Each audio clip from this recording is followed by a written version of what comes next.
When you're traveling from Nantucket through Chicago to St. Paul, and you're standing in an airport and you look up on the wall, there's a clock for every city and a different time for all, from Asia through Malaysia to Peru. Did you ever wonder why that when it's 10 o'clock in Maine, at precisely the same moment it is 3 a.m. in Spain?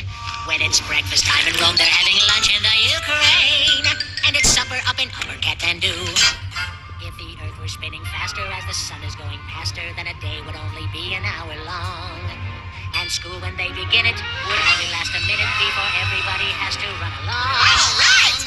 If the Earth were the planet that was closest to the sun, a year would be much shorter and you'd have a lot of fun. 'Cause by the time you were in first grade, you'd be over 21. And you'd live to be 903 or 4. Time is relative, dependent. You can save it, you can spend it, doing things you like to do or learning how. You can't see it, you can't taste it, but you certainly can waste it. Which is really what we're doing here right now. The international dateline's an imaginary cleft. Today is on the right side and tomorrow's on the left. So when you cross it, do you then arrive the day before you left? That's how it works. It's quite berserk, you see. So if you were born in China while I'm born in Carolina, well then you're a day ahead of me, you see. So the way I've got it reckoned, if we're born in the same second, then why should you be a day older than me?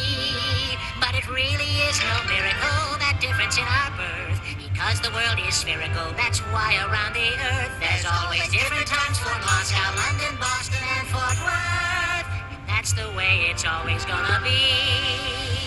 So remember, when you're traveling from Nantucket to St. Paul, in that airport as you're staring at those clocks up on the wall, you should think about this song, my friend, and then you will recall that it was mildly amusing, but then totally confusing. And we bet you wish we